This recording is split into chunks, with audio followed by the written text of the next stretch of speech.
धरण साखळीत सुरू असलेल्या पावसाने धरणांच्या पाणी पातळीत वाढ होत आहे। भामा आसखेड धरण परिसरात गतवर्षीच्या तुलनेत चौपट पावसाची नोंद झाली असून एक महिन्यात सुमारे 329 मिलीमीटर पावसाची नोंद धरण परिसरात झाली आहे। सध्या 45% पाणीसाठा धरणात आहे। खेड तालुक्यात खरीप हंगामातील पेरण्या रखडल्या आहेत। आतापर्यंत 34% पेरण्या झाल्याचा अहवाल तालुका कृषी विभागाचे कृषी अधिकारी प्रमोद बनकर यांनी दिला आहे। तालुक्यात कृषी विभागाने जाहीर केलेल्या अहवालानुसार खरीप हंगामातील 42 हेक्टर क्षेत्रापैकी 14,500 हेक्टर क्षेत्रात पेरणी झाली आहे। खेड तालुक्यातील 3 धरणांपैकी चासकमान धरणाची पाणी पातळी 50% झाली आहे, तर भामा आसखेड धरण 45% भरले आहे।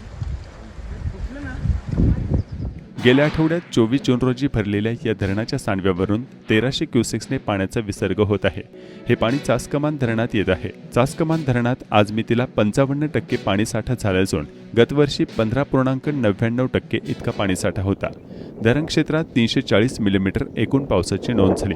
भामा आसखेड धरणात 45.9% पाणीसाठा झाला असून गतवर्षी 13.97% पाणीसाठा होता। धरणस्थळावर आतापर्यंत 357 मिलीमीटर एकूण पर्जन्याची नोंद झाली आहे।